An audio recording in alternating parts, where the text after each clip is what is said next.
Excited to be on Elena's feed today. Hi, everyone. I'm Elena. I have Barron on with me.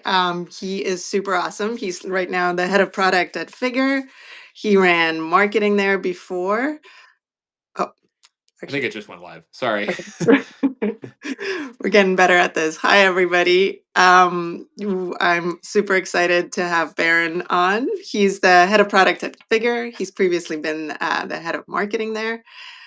He's worked at Snap, Showmax, Bookings, plenty of other epic companies. And he's also into backcountry skiing like myself. So we'll get into that. Yeah, I'm excited to be here. I think when we first met, backcountry skiing was the beyond the product and all the other things that we have shared in common was the common theme. It felt like between the two of us. So excited to talk about product and marketing, and given all of your experience at Nextdoor and Brain Trust and everywhere else you've been, and then share some of my experiences as well. And excited to learn from you too. Oh, awesome. Likewise. Yeah. So it's raining in Marin. So I bet it's snowing in Tahoe. Are you going to hit the slopes right after this? Not right after. The plan is get out. I am generally a morning. I try to go in the mornings before work. So I'm usually up there at 6 or 6:30 with a headlamp. I'm one of those crazy people in the morning. So most days we'll try to do an hour or two and then get home in time for all the excitement that is running product here at Figure. Awesome. Wow, that is hardcore. Yeah, for us, I think we're weekend warriors and go when the kids have school. Yeah. But yeah, we might be going up to Tahoe this weekend, so we'll see. We'll see if Yeah, we it can get should be through the nice traffic. this week. It should be a great weekend. It's supposed to break blue Saturday and Sunday, so I wish you the best Mm. of luck going up the 80. Yes, yes, that is the big battle. Yeah. All right, before we get started, do you have a favorite place to ski or favorite ski line? Um Probably my so I lived in Europe for 7 years and I fell in love with Chamonix. And this is probably like a generic answer. I skied a lot of lines there. I still every time I go do the Vallée Blanche, and usually now I do touring around it and like usually add something like going up to one of the peaks or doing a summit, but it's still one of the like great ski lines, even though it's not really that technically challenging to do because it's just there's really nothing else like it in the world where you can ski for I think it's 4 or 5,000 like maybe meters basically of skiing you essentially or a couple thousand meters of skiing. You just get so much skiing in on one single thing, but it also has all these fun other elements. And so I love Chamonix. I'm back in the States now and I love Tahoe desperately as well. But I think Chamonix is like one of my favorite places I've ever been. How about Amazing. you? Yeah. Amazing. I've been there one time, mostly on the Chamonix Mountain itself. But yeah, it was really nice. I really liked Whistler, the musical bumps. So you can take the lift up and then go into the backcountry. And I've never seen crystals like that. It just in the Yeah. sunshine, the snow makes this sound that I haven't experienced elsewhere. And it I know was what you're just talking about. beautiful. And then I think the Yeah. storm came in, all the clouds were beautiful. So it's just this being in really big nature with great runs and very cool scenery. So That's awesome. love Yeah. that I've been to place. Whistler, been to Whistler once and it was an awesome experience. It's a beautiful place up there. Amazing. Amazing. All right. So let's get into it. So Bear and I have both been in product for a really long time, but I think we both really value go to market marketing. So wanted to spend some time there. So throughout your career, what are some of the blind spots that you've seen product managers, oh my goodness, approach go to market strategy with? What are some things PMs get wrong about it? I think so. The biggest thing I've seen commonly, and this is going to be obvious, is product people are like, well, the day that we're code complete and we push the thing out means that it's done, and Mhm. that's like the biggest element of work. And it sounds like so common, but it's a mistake that everyone seems to continue to make at a high level. And there's a lot of like sub areas of this as well that are important to think about. But when I see my teams generally thinking about go to market, I'm usually asking them questions like, who on marketing have you communicated with in terms of getting copy, in terms of building landing pages, in terms of are they thinking about the GTM strategy from are we doing paid search? How are we generating initial traffic? How are we generating ongoing traffic? And surprisingly, like a lot of PMs, I would say those who maybe aren't as much in like the growth side still tend to think about my job is to get from point A to point B and get the thing Mhm. shipped and to customers, and then someone else figures out the rest. And I think the best GTM teams tend to be those where that handoff isn't a handoff, but it's more of a partnership and it's done a bit more seamlessly. A good example, we're back to the point about skiing. For about a year, I ran the ski and beach businesses at Booking, Mm. and the PMs who were doing basically the thing that happens with an OTA like that is the ski bookings all happen in a very tight window, tends to be the fall, right? Everyone's booking their ski trips in like the September, October, November timeframe, which means that you actually, for your big changes, and we were doing a bunch of changes, making it more clear where lifts were, making it more clear where hotels were, actually we had some hotel revenue guarantee programs that we were putting into place.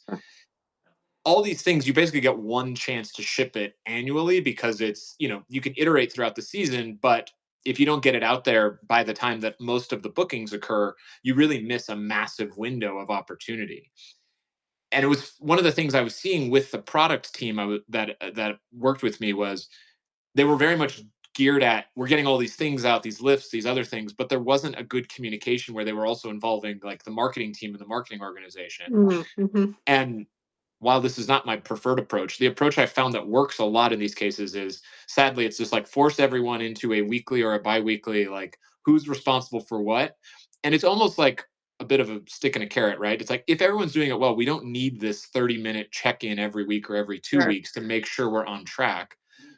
But I've found, and I'm the last person who likes more meetings, that having that check in some form asynchronously where it's clear who's owning what becomes like a really important thing to do. I think the other thing I found is it's important to do it like not a week before launch, but months before launch so that everyone is on the same page. Because what I found is the thing that causes that last minute churn is when people were basically told last minute, like, hey, this is launching in 2 weeks. But if you have like that progressive process to getting a really big thing like that out, it means that the launch doesn't turn into this massive chaotic crazy moment, but instead it's more like orchestrated. And I think that really matters, and I think that's an important lesson for product people is their job doesn't just end when they ship. Their job Mhm. Mhm. continues on from there. Just like they need to continue iterating on the feature, they also need to continue iterating with their partners to get the traffic so that they know what to build next. And I think that's a big important piece of GTM. Yeah, no, I've definitely found that as well. It's like the worst thing is those surprises because then Yeah, it just the temperature in the room gets higher, and then people have a shorter fuse and thinking through lots of foundational things together. exactly. Yeah, Yeah. I'm good with that. Um, and so when you organize your teams like this, what are some metrics consideration, or how do you know that the teams are working well together for those launches? So I think one is so from so from a metric perspective, usually I'm assuming that the PM team working with data and marketing are kind of outlining what looks like success. But Mhm. it shouldn't just be the PM team says we're going to drive X, X, and Y in revenue. It should be a combined effort of product and or data analytics kind of looking together at what do we think the opportunity for this new feature is, but then Sure. also if there's a sign up goal or a usage or an adoption goal, it's also how are we going to drive enough users or enough new people to actually do that. And so that's where I think the alignment between marketing and product becomes really important in terms of sort of Mhm. artifacts that we've used. I'd love to say that there's like some beautiful, perfect tool that does this, but sadly, most of the time, this ends up being a Notion sheet, a Google sheet, a Google Doc, and that's and with clear ownership for who's responsible for what, who in marketing is writing this copy, who in product is doing this, and it's also just coming with clear ownership and then clear action items every week. It Mhm, sounds mhm. so simple, but I see this mistake Mhm. still made so regularly that that's why I go back to basics with it. It's like going back to basics with you talk to your customers. Like this is going back to basics with this is how you do a launch. Like communication, clear accountability, clear ownership, documented somewhere with some linkage to the expected outcome. Mhm. And it's surprising, but it's so often not done that way that I tend to go back to basics on it more than I would expect, even having done this for 20-ish years like you have Yeah. as well. Yeah, I agree with you. I mean, there's all these tools, and they're a different level of fancy, but really a spreadsheet with like who's doing what, when, by when, It's and what do we do if that didn't happen in the yeah, conversations. Yeah, agreed. I'd love to, I've tried, and this isn't for lack of trying. I've tried so many of the tools, Airtable, Notion, etc. I've tried so many of these different things, and I usually just end up coming back to simple and Sure. understandable is more important than learning a new tool because you add sort of an overhead and a burden when it's hey we have to learn this tool in Mhm. addition to just doing the thing to get the product out, I think so. Exactly, exactly. And Yeah, then you run into permissions or somebody can't access something, and that's yeah, anything you exactly. use. Um, Has your perspective changed? So you've been in so many leadership positions. At some point, you're a wee tiny PM. Like, has your perspective changed over that time? I would say that so the things that I took early in my career that were some of the best advice I got was, and this is related, like make sure, I mean this is so generic, but make sure every meeting has a clear agenda. Make sure that if there's no need for the call, like you basically find a way to cancel it. Yeah. I do think I think earlier on in my career I would probably just have had these calls on a regular basis and not focused as much on what can happen asynchronously before. And I think Mm, as we've evolved, and also as more hybrid slash remote slash multi office situations have been created over time, whether you're in an RTO or you're not, you still have probably multiple offices to communicate with. In absolutely. that scenario, you still need to have some form of clear asynchronous communication, which I think is an evolution that has happened Mhm. since earlier on in my career. And so getting really good at identifying it, sharing the notes out in advance, making these conversations about not just like I'm going to read to you an update of statuses, but instead I'm going to like we're going to have the discussions that came out of this as the way to start. I think that's a really important way for these things to start and evolve. um I'd say the other one is from when I was more junior is realizing that there's often, I think a tendency when you're younger is like involve everyone. And I think Mhm. as you get, more advanced, getting more, trying not to like take everyone's time with these sorts of conversations, but having it be a small short meeting with the key people, it becomes really important. And then having some mechanism to share out what decisions were made in those conversations, right? Even Mhm. if you Mhm. don't want everyone to attend, sharing action items in a Slack channel and email, I know that's boring, but or in some way to keep people accountable, some sort of a board, etc., so everyone knows here's who's responsible for what coming out of that call. That transparency I think really matters as you're driving toward a launch over time, and that can take whatever form is best, but it has to take some form, is what I would say. Yeah, I agree with you that asynchronous communication, I feel like we almost don't do it enough. So I always Yeah, work with my teams to where there's also always a feedback, but I've already told them that. I'm like, well, how many times did you tell them? And so my magic number is 7 because frequently at yeah. like 3 or 4, we all give up and we think it's done. And it just people consume maybe 10% of information in different ways in different channels. So keeping that cadence and pushing yourself I and your yeah. teams goes a I, long way. I have found that part of my job is reminding people to get the asynchronous document out. That is a thing I do, Yeah. and it's not the most exciting part of my job, but it actually matters a lot because there's a very marked difference between how these types of conversations for GTM go when there is content to read in advance versus when people have to consume and then ask questions about the content all in a single 15 to 30-minute meeting.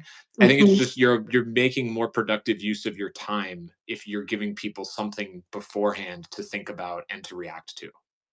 Agreed with that. We went even more pedantic at next door, where the first 5 to 10 minutes would be spent on reading the doc. So I think Yeah, we adopted it from it's Amazon. But we're all busy. We're all probably in back-to-back meetings, and so that assumption of people have read your docs is generally a wrong one. And so a lot of the fluff or the um, circular conversations is because people don't have that same foundation yeah. in having a productive discussion. So agree with sending it out before if you can, and potentially spending that extra time within the meeting, having people read the information you shared with them. Yeah, So absolutely. yeah, we're not children, but sometimes we act like it. I mean, it's like one of my things that I'm always surprised by is back to basics. It turns out a lot of Mhm, times solves many more problems. It's easy to assume, I find, that there's a tool or something that's going to solve it, but a lot of times solving these problems really just comes down to who needs to be there, what sort of communication needs to happen to get people aligned, and then also who's the owner. Like who's the mhm, owner matters so much, because if no one owns it, then nothing happens. And I think that's, exactly. I mean, these sound like such basic things, but I wish that they weren't as basic. But honestly, the more I do this, the more it turns out that a lot of these things are practices that both senior people but also junior people can come into an organization and introduce and have an immediate impact. I find a lot of times that's I the love other that. thing, is that this isn't just tips for, senior product leaders or senior GTM leaders, but a lot of times if you're the PM and you come in and you see that these practices aren't happening, it's a really unique opportunity where you can immediately add value, where you're not Mhm, stepping on other people's toes or criticizing how the organization works. You're just trying to get everyone organized to get an important feature out. And it's a really good way, I think, as a more junior person to build your internal reputation, but also to get an important skill set down the line. mhm, mhm. Yeah, and you mentioned valuable, and I absolutely agree with that because you'll actually reach your outcomes if Yeah. everyone's aligned to get there together. So it's Yeah. I great. Yeah. think it's my turn to ask you a question. So, Yeah. um, having been in a variety of different companies from, B2B, B2C, B2B to C, how have you navigated GTM in those different types of organizations? What are maybe the similarities? What are some of the Mhm. differences that you've seen when it comes to we're shipping to like a partner versus we're shipping directly to customers versus the in between where, you're shipping to partners and to their customers? Yeah, yeah, absolutely. I think the similarities is knowing your ICP, who you're building this for, and so that really frequently dictates the channels or how you get to them. So that stays consistent. Um, well, I think for B2C, because generally there's more customers, and there's more, I would say, emotional drivers or that immediate value. There's a focus there, and so it's that mass market messaging. So an example is I worked at Nextdoor on overhauling all of the navigation at Nextdoor, and so we had to take pieces out of the application, move things around, change how the posting button needed to work. And so we had lots of upset prospective customers because we'd had a pet directory. And so Fluffy was no longer on the front page of the pet directory. And people were very upset about that. So we really needed to work with my PMM to send those communications, share where things are moving, or if they're moving out, why they're moving out. And sharing some of those principles of we're trying to Mary Kondo the app. We're going to try to clean things up because the feedback from all of you is that it's becoming complicated to use.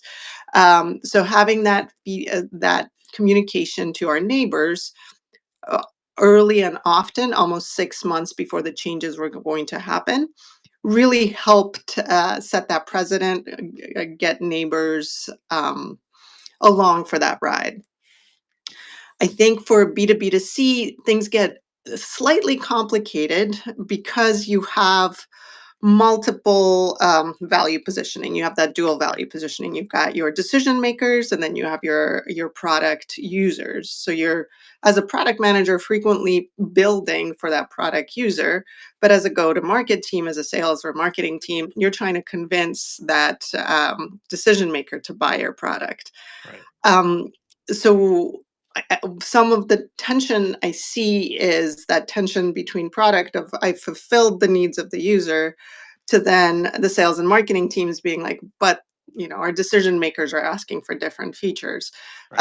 So having those ICPs clearly defined and making sure that GTM teams and product teams are working off that same data set, that same information set, and understanding those differences have been critical for launching B2B to C products because the go to market motions for the decision maker are different, and plus they also need to be complemented with the B2C motions.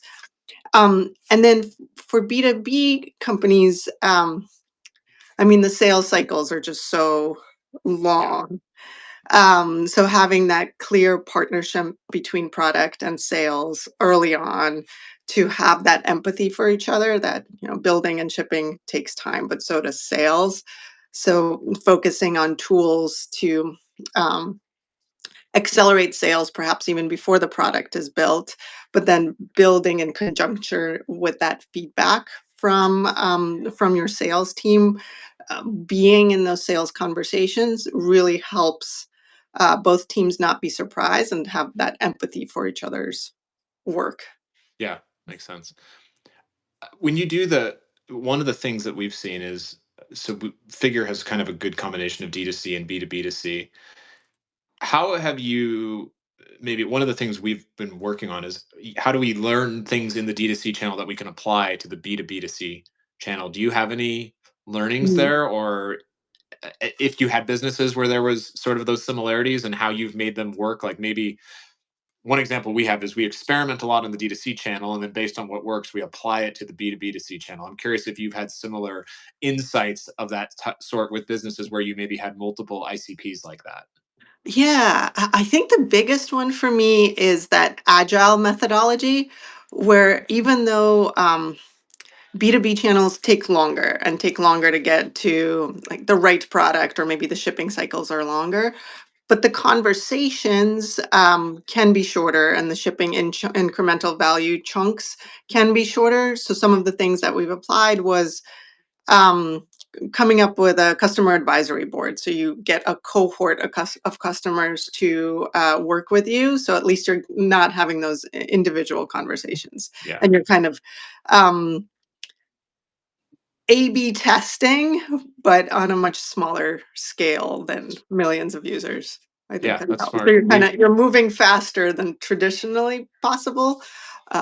So one example was I was at a company called Nuna, which was health tech, and so we were building data systems for value based care for like government and insurance clients. And so traditionally, the contracts were very organized around like here's the features you will deliver to us, and so my application was, hey, let's change this structure to here's the outcomes we're going to get you, but let's have this structure of how we talk about it together and how we review the progress so we actually get to those outcomes instead of shipping you the features we think are right 6 months yeah, ahead of that. So that really that's changed the conversation. that's awesome. That's a really good learning. We've done something kind of similar, but I think we could do better with having more tight feedback cycles like that. Mhm, mhm. Um, so just thinking a little bit about these things. I think a lot of times these GTM teams get framed as part of growth or one Mhm, of these mhm. other organizations. How do you think about sort of growth and GTM teams if they're all owned inside of the product organization? How do you organize the product team to include sort of GTM functions, growth functions alongside maybe the classic product core product types of functions, and then also I think in your case when you maybe are managing design and data and other areas, how do you include those as well if you have that as well? Mhm, mhm. Yeah, this one I think depends on the stage of the company. So at a startup level where you have fewer people, and perhaps that's the mandate, there's functions that do multiple things. So at Brain Trust, for example, the way I thought of the product team was more as a general manager. So they not only owned the shipping, but they also owned the go-to-market and the outcomes of what will happen. And so I think that really helped align R&D and GTM because they were all on the same team. They were all gold on outcomes. And so that changed that passing the baton mentality of many companies I've been at before, where everything you said, product's responsible for shipping, and then it's not my problem anymore. And so that changed the mindset. We did have a growth team that was separate. And so the growth team was really focused on experimentation, top of the funnel acquisition metrics, and was able to run in parallel to the product work that was going Yeah. on. And so I think growth team and how you structure a growth team really depends again on the stage of the company. Like, do you have the people? Do you have the resources to align a growth team around various channels? At Brain Trust, for example, we didn't. So there was just a super awesome IC who was responsible for content, for SEO, for landing page experimentation, etc. And she was amazing, and she was able, she still is, she really was able to supercharge that team. But we also didn't need more people at that point. Yeah. However, in larger organizations, it tends to be either a fully formed growth organization or just specialized teams for different parts of the funnel. So at Nextdoor, we had folks focused on retention, folks focused on engagement, folks focused on activation. And I think there's benefit to that specialization as long as there's somebody who's responsible for the end-to-end experience, because Yeah. otherwise you have kind of these surface owners that run into each other, and some of that decision making gets marred up as well. Yeah, that makes sense. The other Yeah, one to your company size that I've experienced is just, do you even have enough traffic as well from a growth that's team right. perspective? I know that's an obvious one to throw out, but You it's can't A/B test you if can't. there's Well, no it trips traffic. up a lot of companies, right? Based Yeah, on stage, they say I'm going to build a growth team, and it's like you don't have enough traffic to even start A/B testing. So think about the point. So I think that's another good one to throw in as well, based on in addition to all the other learnings. Um, I love and that. Like then your point of going back to basics. Like, who's your ICP? yeah, Do you know it's what they want? I'm a bit of a broken record, which is sometimes I tend to be like, I feel like we all jump to everything is different, and it turns out that a lot of times the back to basics pieces still make such a difference, I find. So um Absolutely. yeah. Now, not to basics, but to the future. Yeah. How have you used, with all the, advances in AI, how has AI changed how you think about go to market, or has it? Yeah. Has it Yeah. changed it? Has it made a difference? And how have you used it? Yeah, yeah, no, I think it really has. I think the opportunity for me was at Brain Trust and sort of seeing the light early on because we had to, Yeah. because there was a pressure to keep the team small, to be able to do more things, but also at the same time we were building a full AI recruiting suite. So job description generation, matching, AI avatar to do the screening yourselves.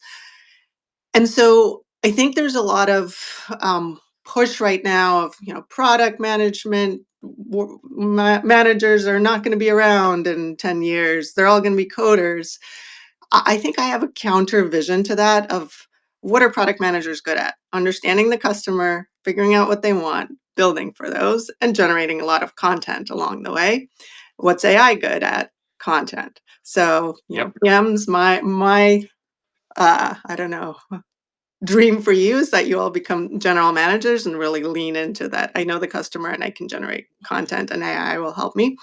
And we were able to do that at Brain Trust. So for growth, content marketing, SEO, blog post generation, all of that, we were able to really lean into GPT and other tooling to have only a few people really focus on what's the strategy, how do we recombine pages instead of having human writers, how do we leverage AI to generate that mass amount of content for us so that we can stay very lean and still have the metrics and outcomes that we can have. The other piece is just product development efficiency. So, as a manager, you're constantly probably pinging your team to send you updates or update a doc, or based on all the dots of information you've collected, put together a strategy doc.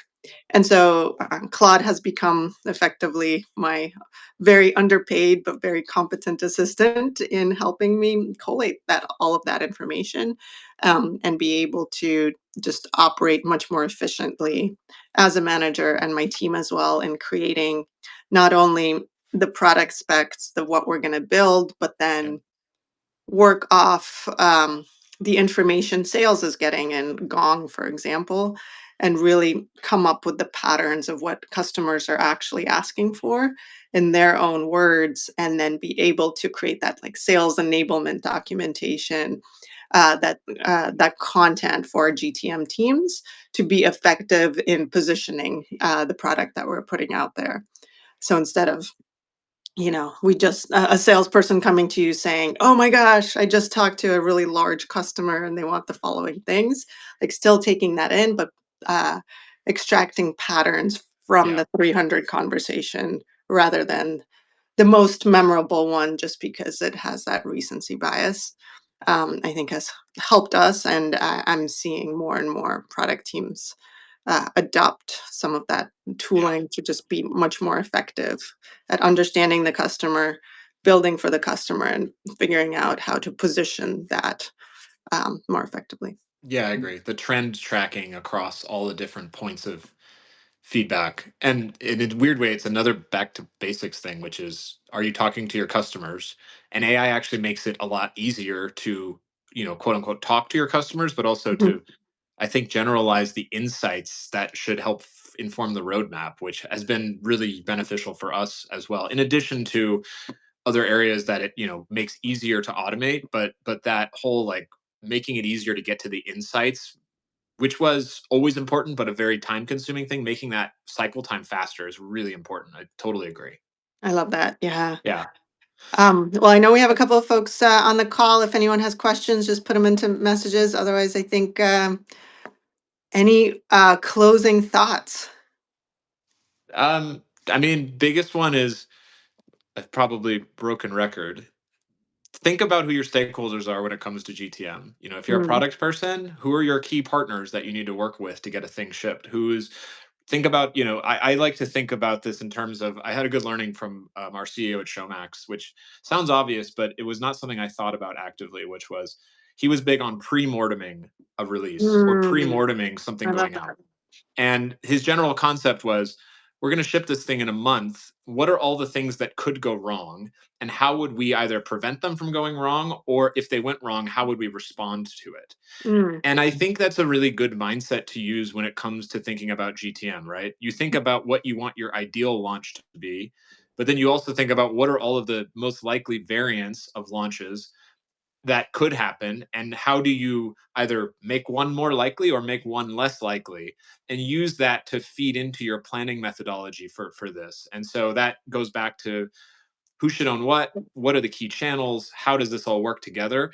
But I think that mindset of, I'm going to think about where I want to be before I get there, really has been a really important lesson I learned in Mhm. my career.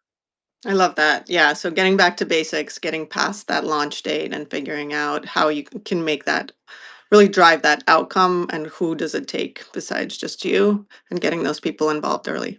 That's awesome. Yeah. Yeah. Well, it sounds like no questions from the audience, but thanks so much, Barron, for joining. Thank And you for hopefully folks Yeah, thanks learn for having something. me. It's been great. Awesome. Have a good one. Bye. You too. Bye.